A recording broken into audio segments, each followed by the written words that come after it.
Panginoon ay purihin, ngalan niya ay dakilain. Panginoon ay purihin, ngalan niya ay dakilain. Panginoon, ikaw ang dagat at lupa, ng buwan, araw at mga bituin, tanang nilalang sa papawirin. Panginoon ay purihin, ngalan niya ay dakilain. Panginoon ay purihin, ngalan niya ay dakilain. Ngalan niya ay dakilain. Sa ngalan ng Ama at ng Anak at ng Espiritu Santo, Amen. sumainyo ang Panginoon. At sumaiyo rin. Mga kapatid, aminin po natin ang ating mga kasalanan upang marapat tayong gumanap sa banal na pagdiriwang.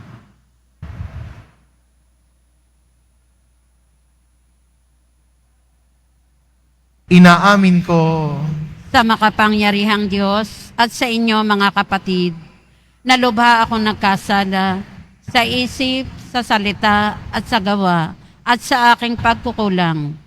Kaya isinasamo ko sa mahal na Birheng Maria, sa lahat ng mga anghel at mga banal, at sa inyo mga kapatid, na ako ipanalangin sa Panginoong ating Diyos.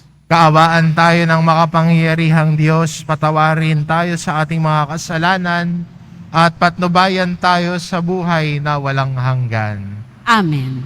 Panginoon, kaawaan mo kami. Panginoon, kaawaan mo kami. Kristo, kaawaan mo kami. Kristo, kaawaan mo kami. Panginoon, kaawaan mo kami. Panginoon, kaawaan mo kami.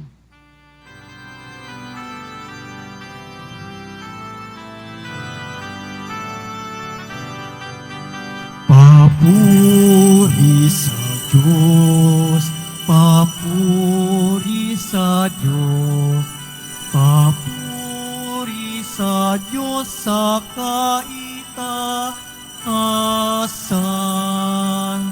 at sa lupa'y kapayapaan, at sa lupa'y kapayapaan sa mga taong kinalulugdan niya. Inupuri ka namin, dinarangal ka namin, sinasamba ka namin, ipinagbubunyi ka namin, pinasasalamatan ka namin. Dahil sa dakila mong angking kapurihan, Panginoong Diyos, Hari ng langit, Diyos amang makapangyarihan sa lahat, Panginoong Jesucristo, buktong na anak, Panginoong Diyos, Kordero ng Diyos, anak ng Ama. Ikaw na nag-aalis ng mga kasalanan ng sanlibutan, maawa ka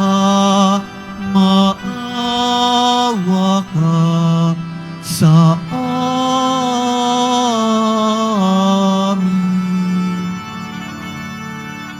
Ikaw na nag-aalis ng mga pinagkasalanan ng sanlibutan. Tanggapin mo ang aming kahilingan.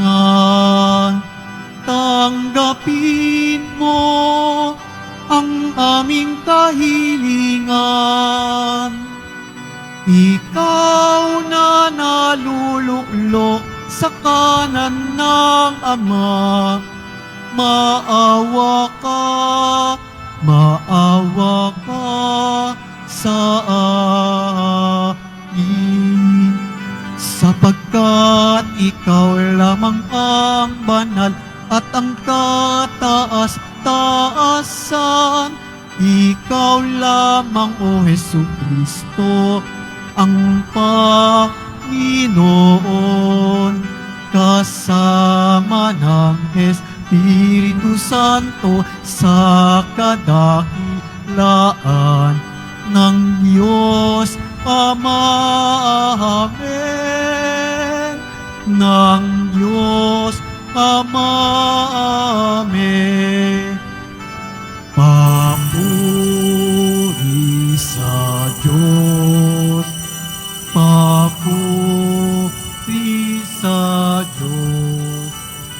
Papuri sa Diyos sa kaitaasan.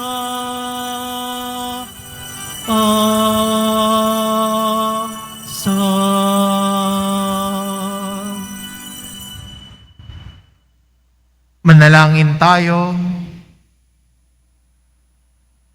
Ama naming makapangyarihan, pinangangatawanan mong manahan sa mga may loobing tapat at maasahan.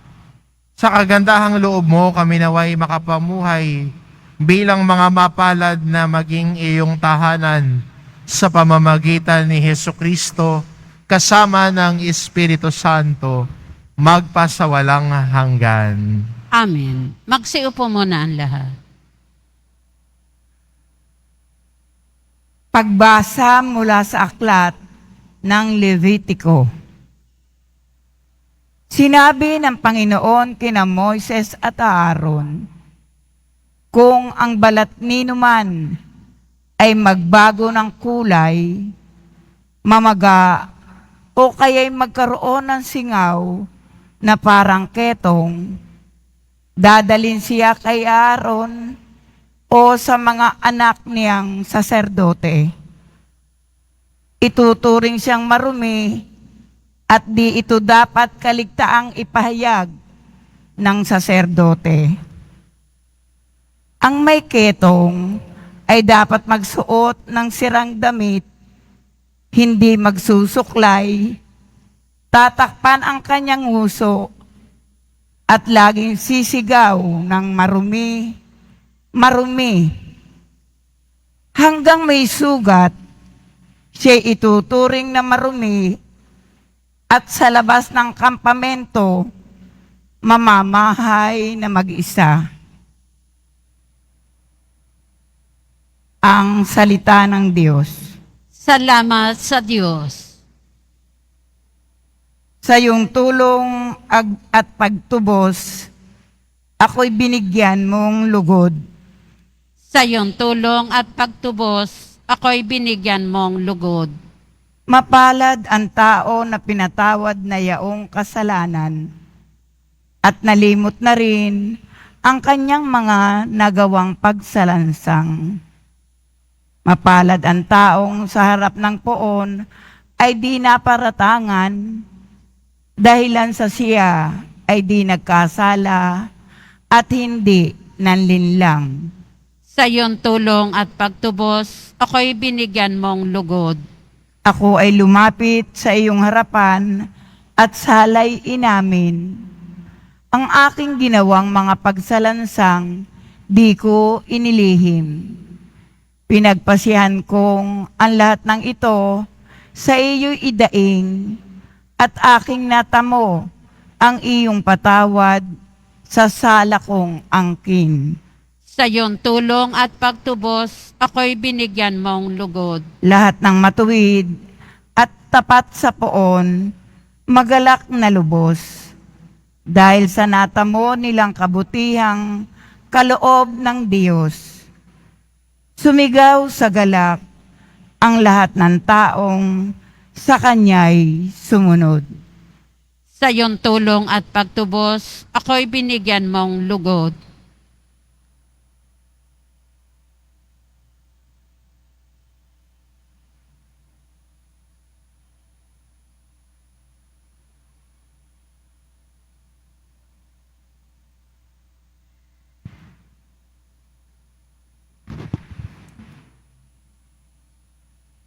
Pagbasa mula sa unang sulat ni Apostol San Pablo sa mga taga-Korinto.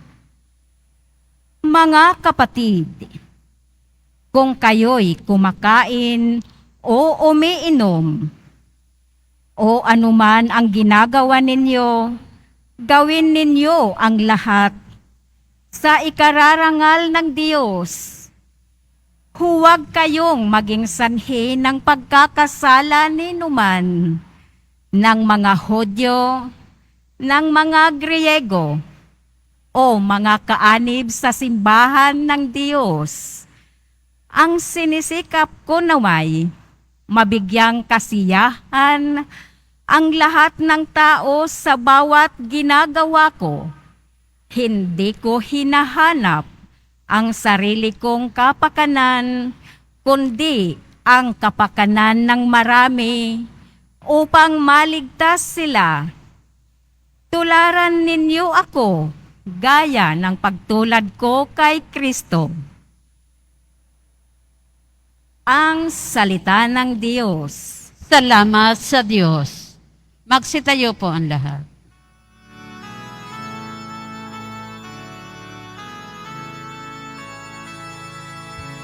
Hallelujah, Hallelujah, Hallelujah, Hallelujah.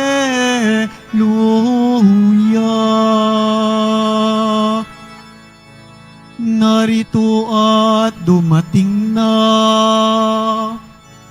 isang dakilang propeta, sugo ng Diyos sa bayan niya. Hallelujah, Hallelujah,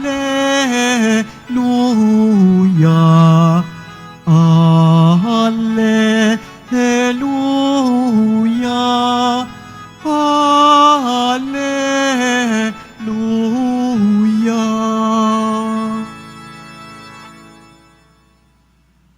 Sumainyo ang Panginoon. At sumaiyo rin. Ang mabuting balita ng Panginoon ayon kay San Marcos. Papuri sa iyo, Panginoon. Noong panahong iyon, may isang ketonging lumapit kay Jesus na nikluhod at nagmakaawa. Kung ibig po ninyo, mapapagaling ninyo ako. Nahabag si Jesus at hinipo siya sa bayang wika, ibig ko, gumaling ka. Noon di nawala ang ketong at gumaling ang tao. Pinaalis siya agad ni Jesus matapos ang ganitong mahigpit na bilin. Huwag mong sasabihin ito kanino man. Sa halip ay pasuri ka sa saserdote. Pagkatapos maghandog ka ayon sa iniutos ni Moises upang patunayan sa mga tao na ikaw ay magaling na. Ngunit umalis siya at bagkus ipinamalita ang nangyari, ano pat hindi nahayagang makapasok ng bayan si Jesus. Naroon na lamang siya sa labas, sa mga ilang napuok, at doon ipinagsasadya ng mga tao, buhat sa iba't ibang dako. Ang mabuting balita ng Panginoon. Pinupuri ka namin, Panginoong Heso Kristo. Magsiupo muna ang lahat. Kung ibig po ninyo, mapapagaling ninyo ako. Ito po yung sinabi ng ketongin kay Jesus. At maganda yung kanyang pangungusap kay Jesus kasi Siya ay nakikiusap. Siya ay nagmamakaawa at naninikluhod. At ang kanyang pakiusap, kung ibig po ninyo. Maganda sa atin bilang Kristiyano, paano tayo lumalapit kay Jesus? Ang paglapit ba natin kay Jesus ay parang paglapit kay Santa Claus na, Lord, etong gusto ko, bilang may mahaba kang listahan na mga gusto mo. Lord, eto yung nais ko. Tapos mahaba listahan. Sana Lord, manalo ako sa loto. Ganun, di ba? Sana Lord, swertehin ako. But how do we approach the Lord? Paano tayo lumalapit sa Kanya? At ang paglapit ng taong may ketong kay Jesus ay nagpapahayag ng kanyang pagpapakumbaba sa harap ng Diyos. Minsan ba pag lumalapit tayo sa Diyos, ay feeling entitled din ba tayo na, Lord, give me this. I want this. Now na. Bigay mo na sa akin to, Lord. Or pwede tayong lumapit sa Panginoon na may pagpapakumbaba at kayang isuko ang buhay natin sa Kanya. Ang taong may ketong na ito sa Ebanghelyo, sinuko ang buhay niya kay Jesus. Nilapag at nilatag ang buhay niya, ang kinabukasan niya kay Jesus sa simpleng pagsabing, ibig po ninyo.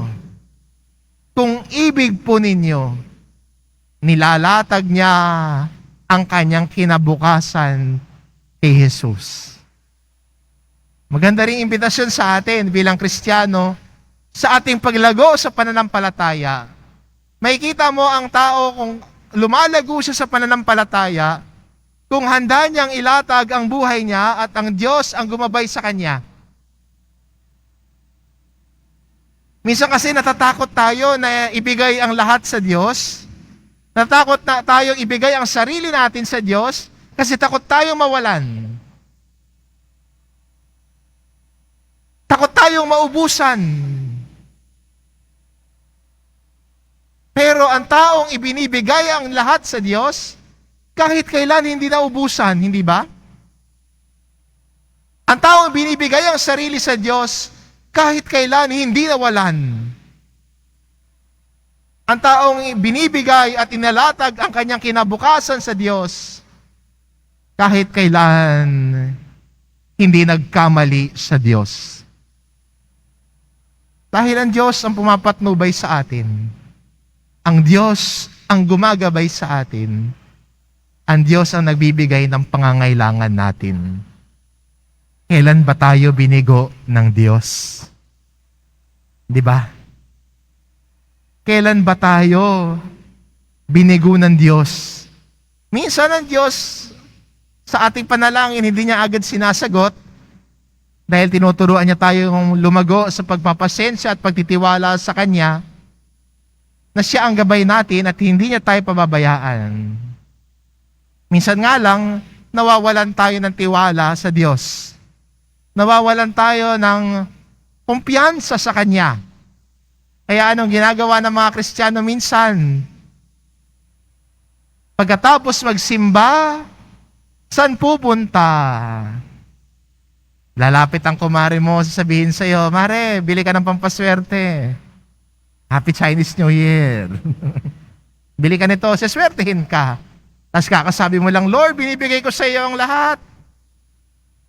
Lord, alam ko ikaw papatnubay sa akin, alam ko hindi mo ako pababayaan. Tapos may lalapit sa iyong kaibigan, Mars, bili ka nito. 1.5 lang. Pero aapaw ang biyaya sa iyo. Ikaw naman, Mare, 1.5, wala bang tawad? Patay tayo dyan.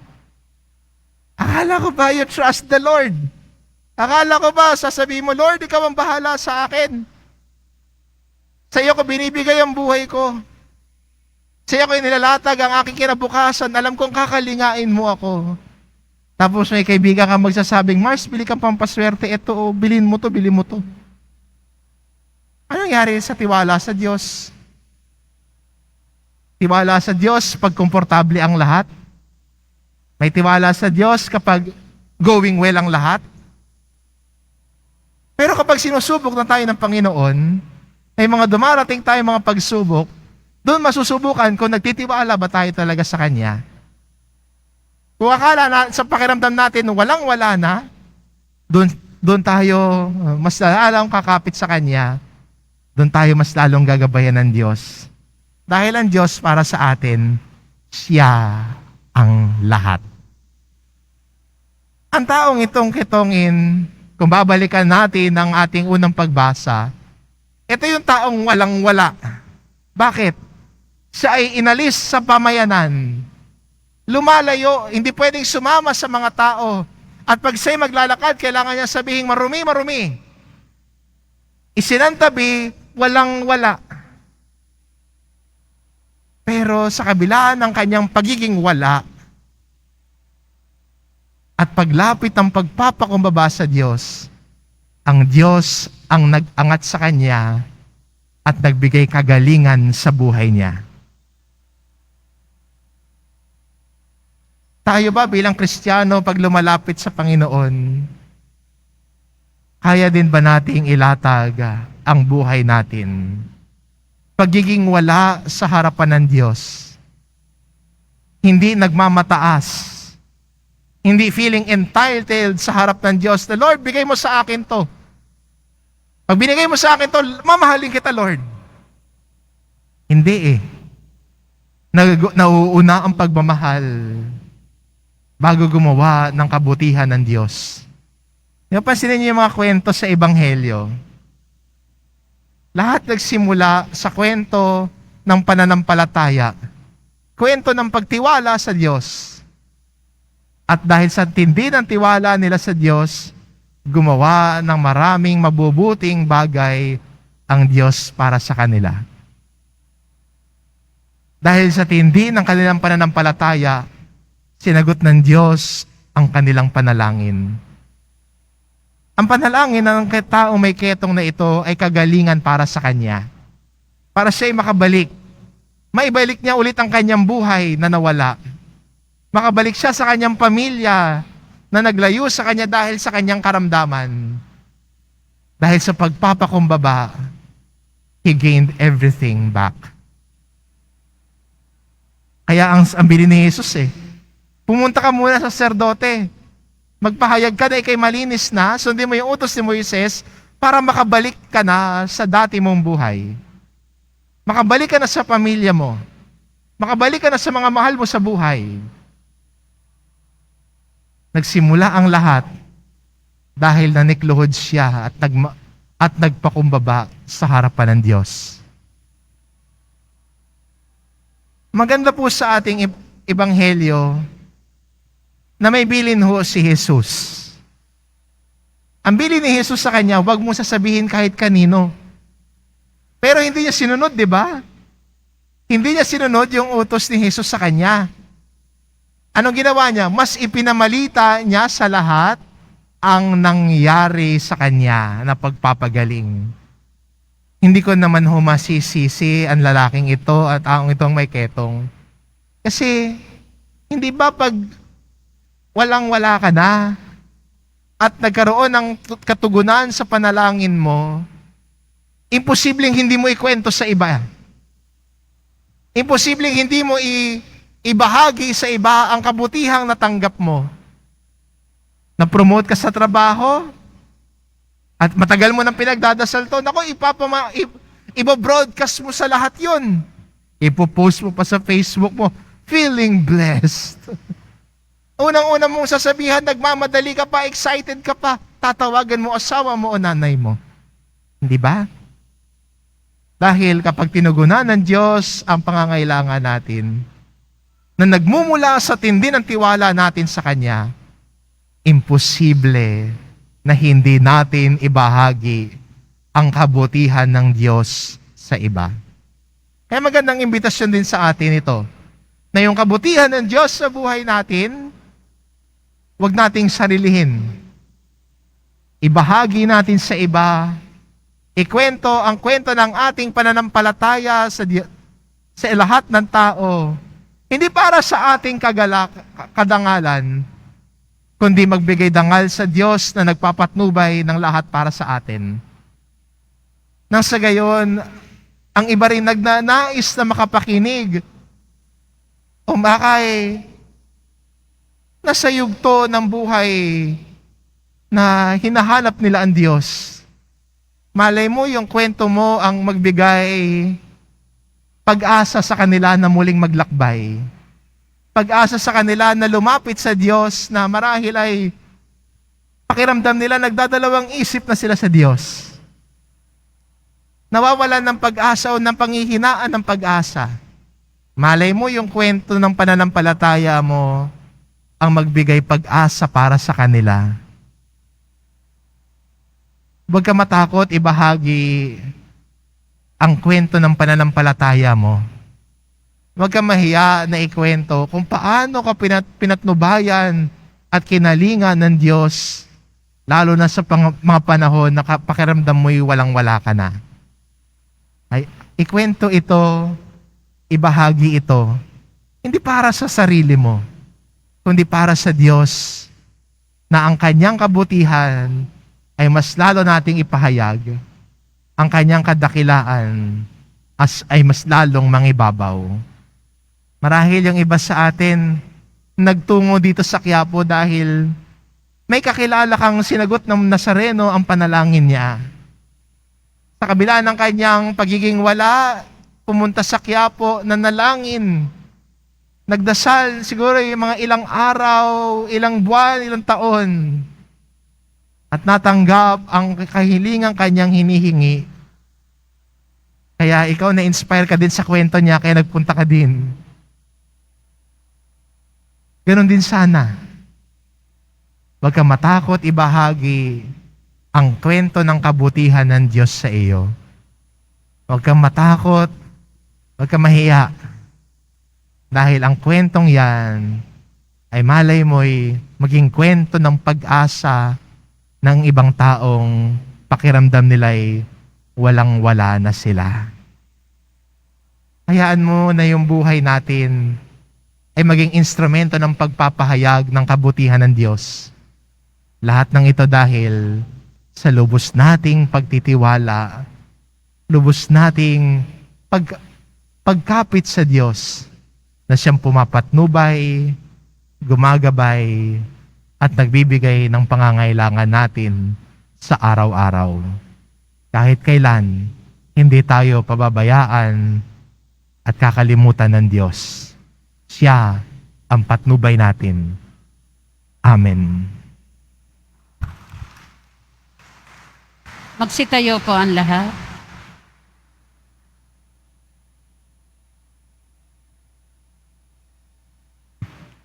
Sumasampalataya ako Sa Diyos amang makapangyarihan sa lahat, na may gawa ng langit at lupa. Sumasampalataya ako kay Hesukristo, iisang anak ng Diyos, Panginoon nating lahat.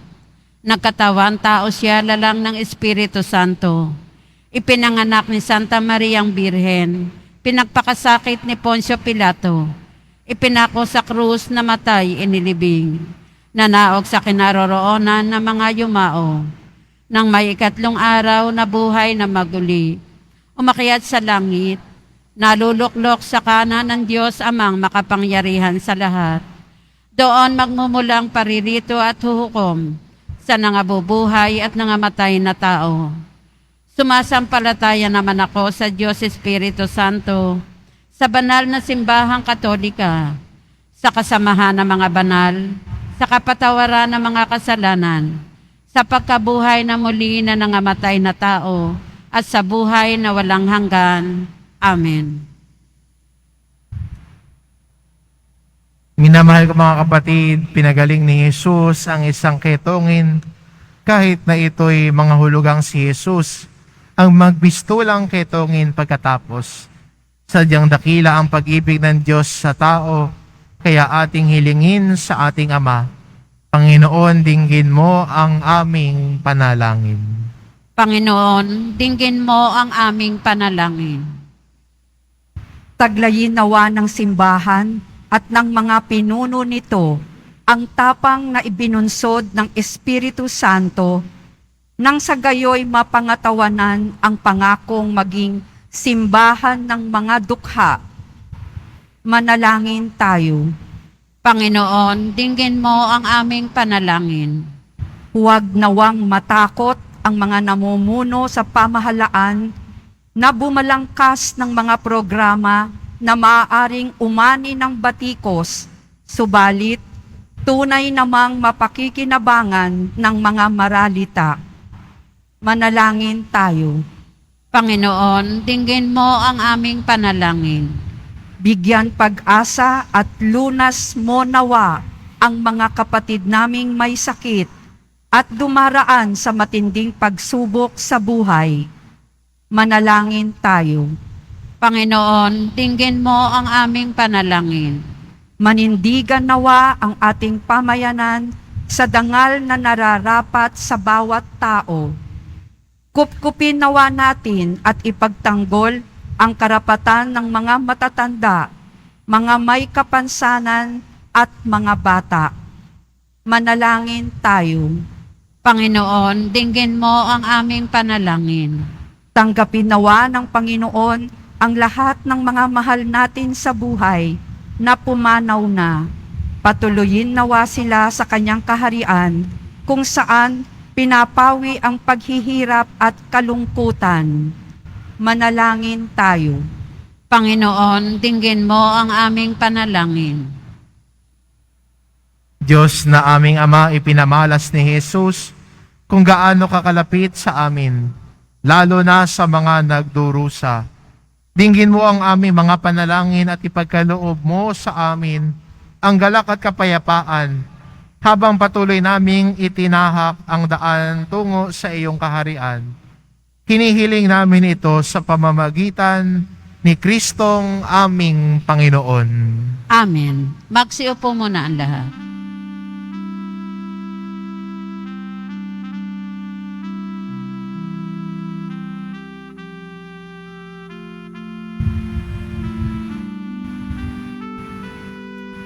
Itong alak at tinapay ay handog sa iyo, Ama. Ito'y bunga ng aming gawang iyong pinagpala. Sumasamo ang iyong bayang, tanggapit iyong basbasan nang sa amin maging tunay na katawan, dugo ng iyong anak.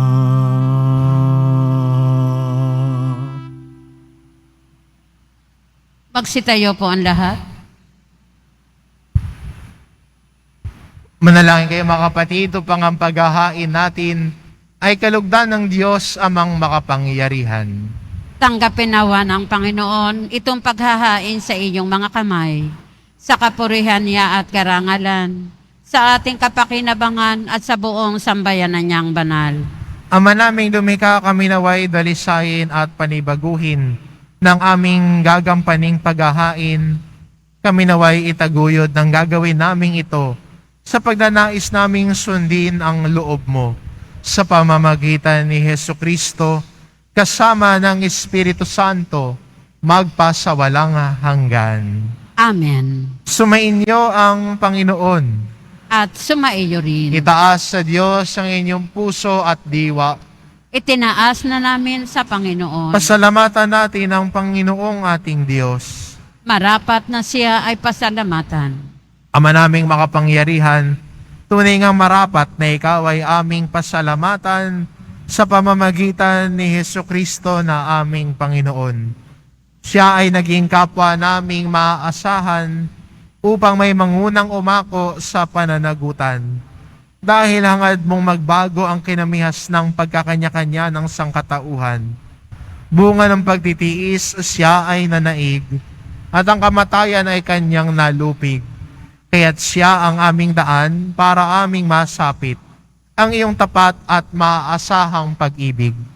Kaya kaysa ng mga anghel na nagsisiawit ng papuri sa iyo nang walang humpay sa kalangitan, kami nagbubunyi sa iyong kadakilaan.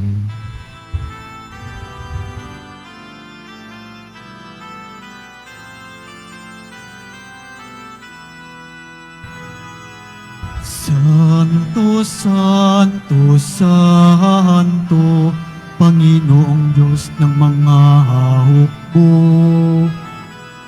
Napupuno ang langit at lupa ng kadakilaan mo. O sana sa kaitaasan, pinagpala ang naparirito sa ngalan ng Panginoon.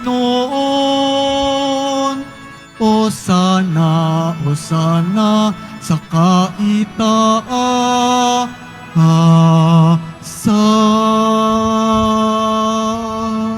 Magsiluhod po ang lahat.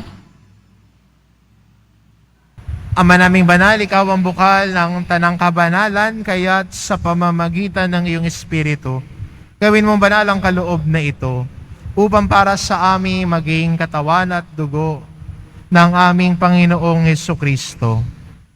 Bago niya pinagtiis ang kusang loob na maging handog, hinawakan niya ang tinapay, pinasalamatan kanya. Pinaghati-hati niya iyon, iniabot sa kanyang mga alagad at sinabi, "Tanggapin ninyong lahat ito at kanin. Ito ang aking katawan na iahandog para sa inyo."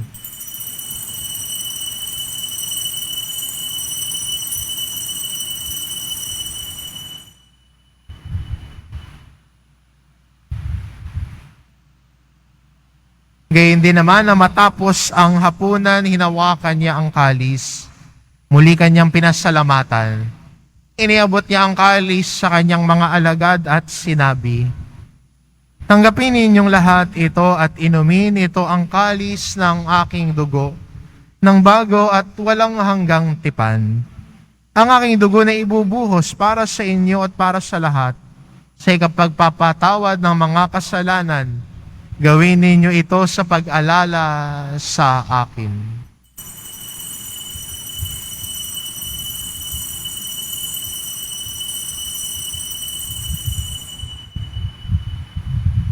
Tumayo po ang lahat.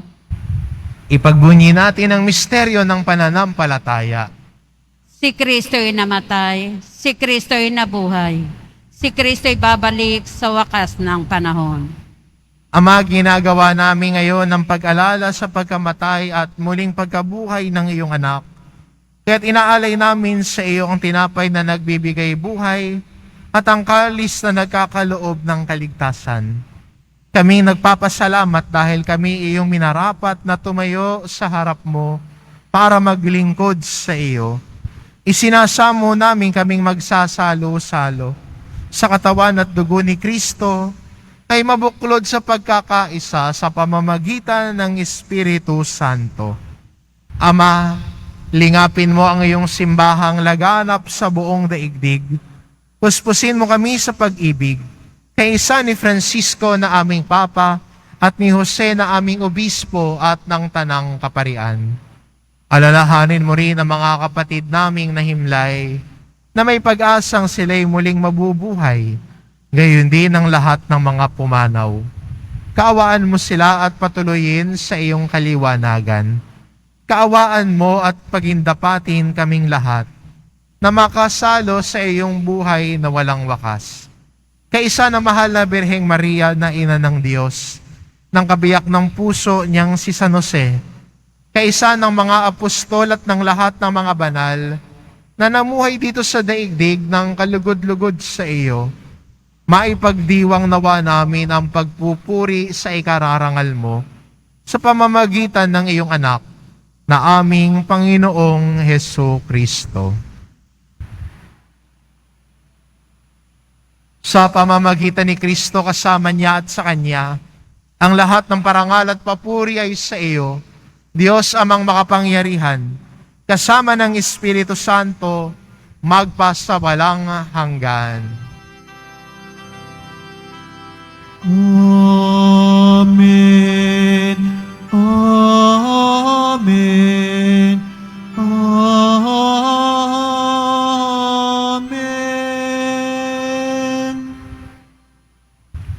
Sa tagubilin ng mga nakagagaling na utos at turo ni Jesus na Panginoon natin at Diyos, ipahayag natin ng lakas loob. Ama namin, sumasalangit ka. Sambahin ang ngalan mo. Mapasa amin ang kaharian mo. Sundin ang loob mo dito sa lupa para nan sa langit. Bigyan mo kami ngayon ng aming kakanin sa araw-araw. At patawarin mo kami sa aming mga sala para ng pagpapatawad namin sa nakakasala sa amin. At huwag mo kaming ipahintulot sa tukso at iadya mo kami sa lahat ng masama. Hinihiling namin kami adya sa lahat ng masama, pagkalooban ng kapayapaan araw-araw, iligtas sa kasalanan at ilayo sa lahat ng kapahamakan. Samantalang aming pinananabikan ang dakilang araw ng pagpapahayag ng tagapagligtas naming si Hesu Kristo. Sapagkat iyo ang kaharian at ang kapangyarihan at ang kapurihan magpakailanman. Amen.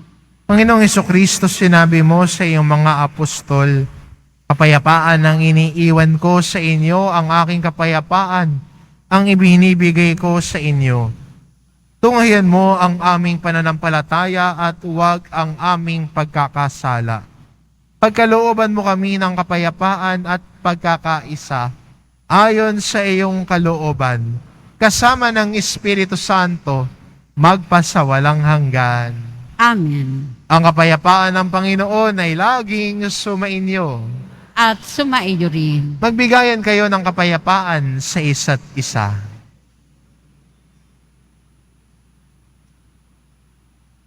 Kordero ng Diyos na nag-aalis ng mga kasalanan ng sanlibutan, maawa ka sa amin. Kordero ng Diyos na nag-aalis ng mga kasalanan ng sanlibutan, maawa ka sa amin.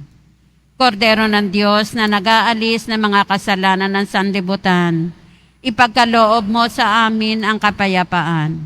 Magsiluhod po ang lahat.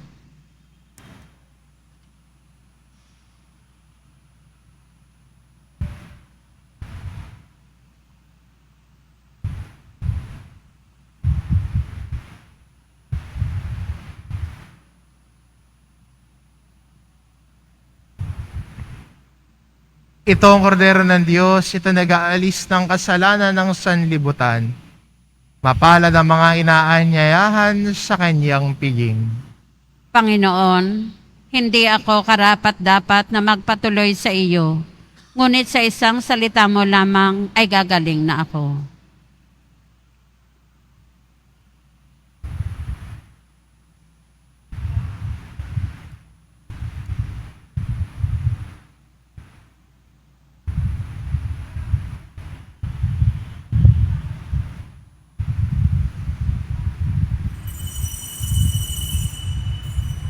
Para sa lahat ng tatanggap na banal na komunyon, sasagot po tayo ng amen pagkasabi ng pari o ng lay minister ng katawan ni Kristo at isubo agad sa bibig bago umalis sa harapan ng pari o lay minister. Sumunod po tayo. Maraming salamat po.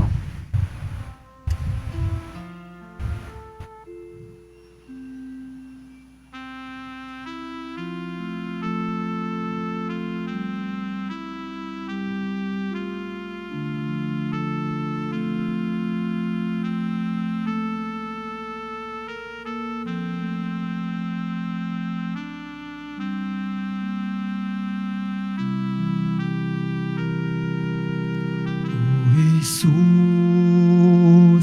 hilunin mo aking sugat ng puso ng aking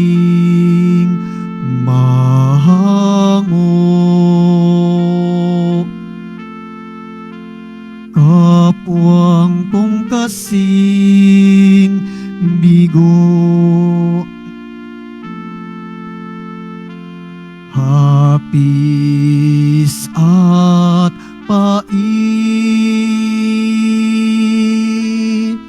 iyong patamisin at hagkan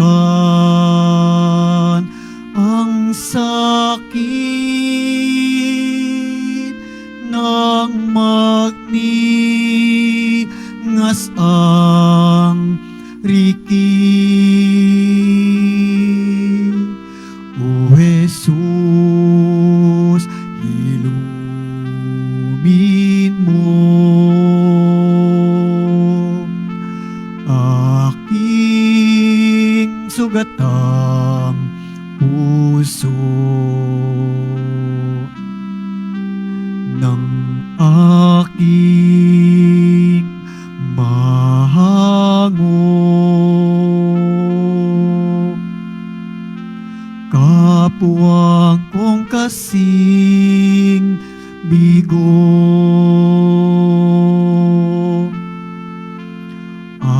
aking sugatang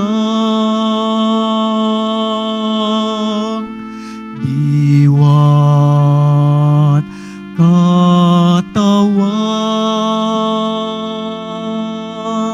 ay gawing daan ng iyong kaligtasan. O Jesus, ilumin mo aking sugatang puso ng aking mahango. Kapuwang kong kasing bigo,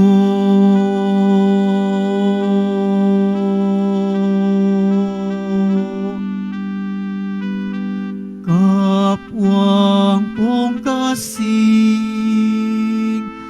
bigo.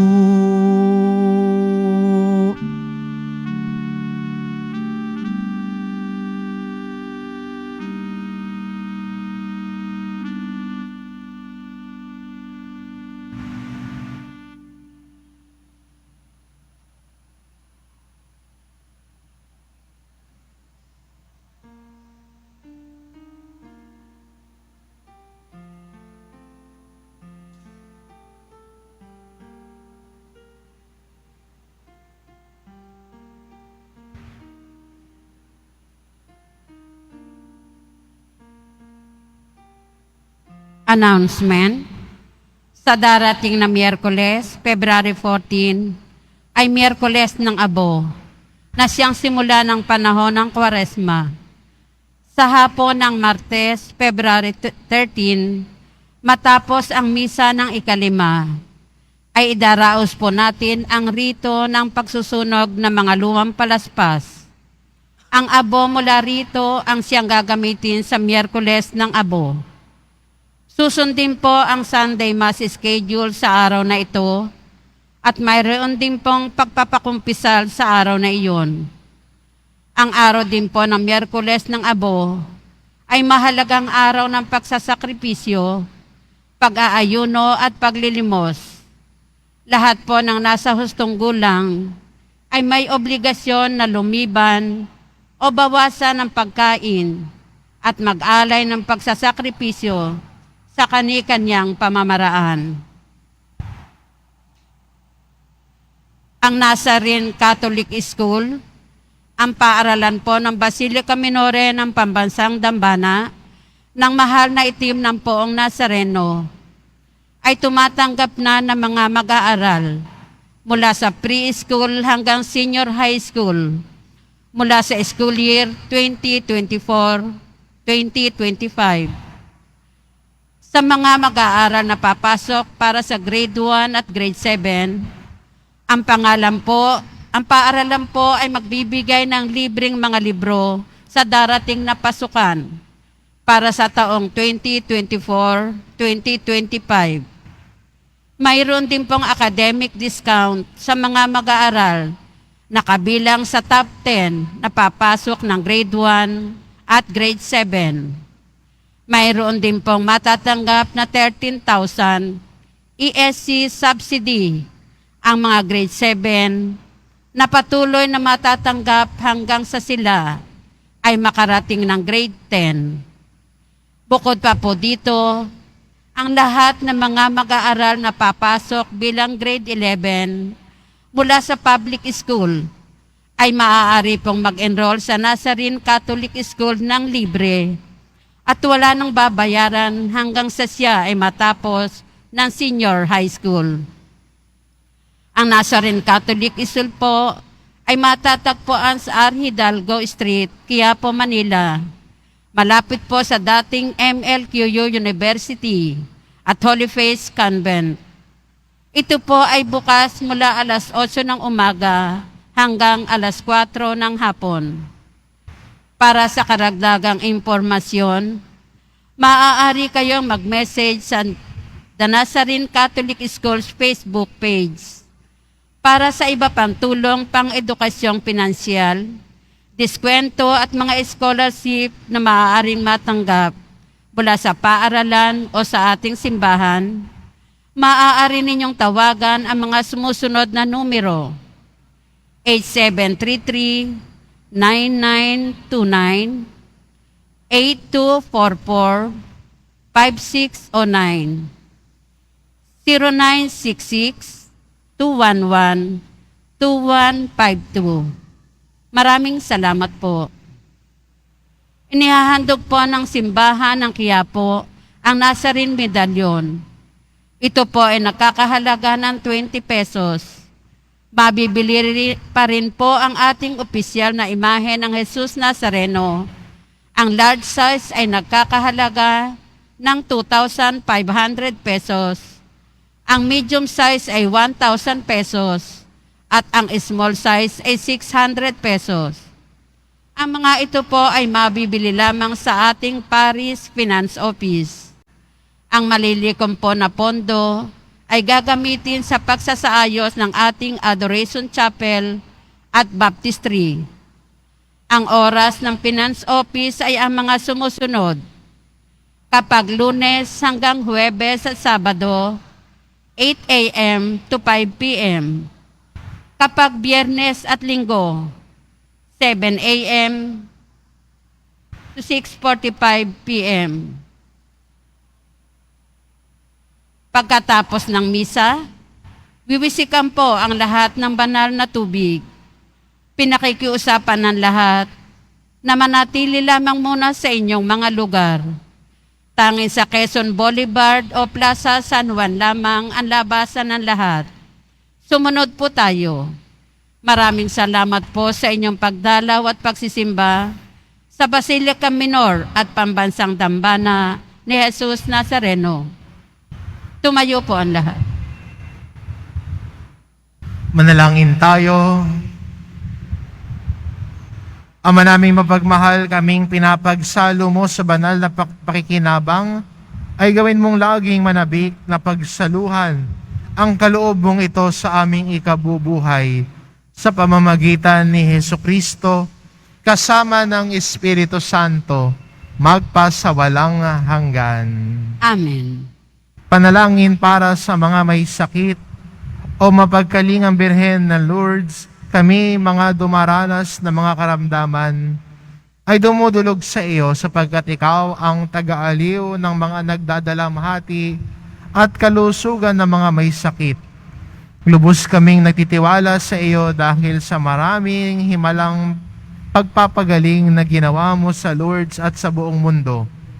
Taglay ang maalab na pananampalataya at pamimintuho, kami buong kababaang loob na nagsusumamo sa iyo para sa aming mga kapatid na may karamdaman.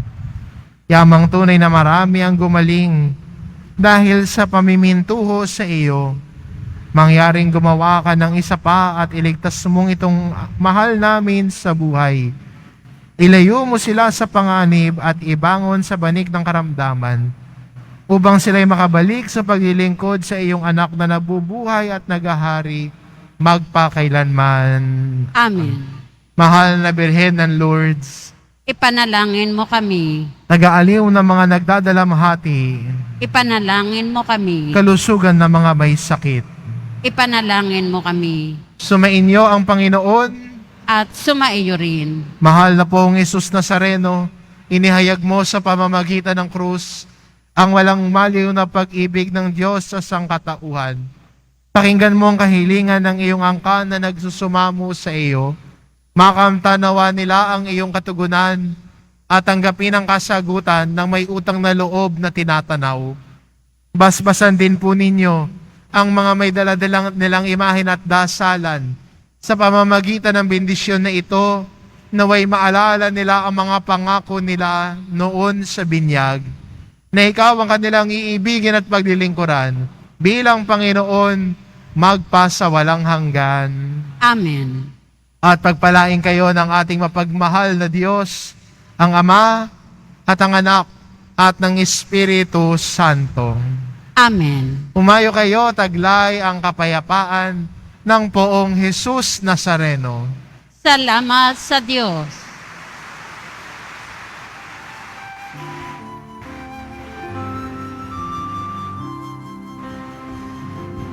Nuestro Padre Jesús Nazareno, sinasamba ka namin.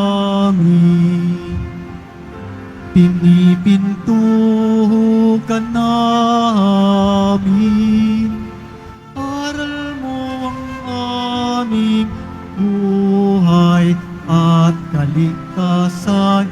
Nuestro Padre Jesus Nazareno, iligtas mo kami sa kasalanan. Ang krus mong kinamatayan ay sagisag ng aming kaligtasan.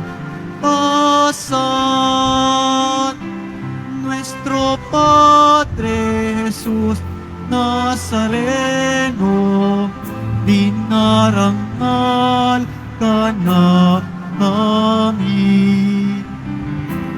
Nuestro Padre Jesus Nazareno, inulwalhati ka namin.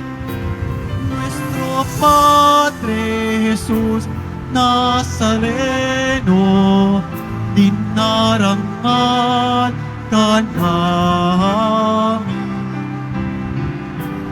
Nuestro Padre Jesus Nazareno, nilulwalhati ka namin.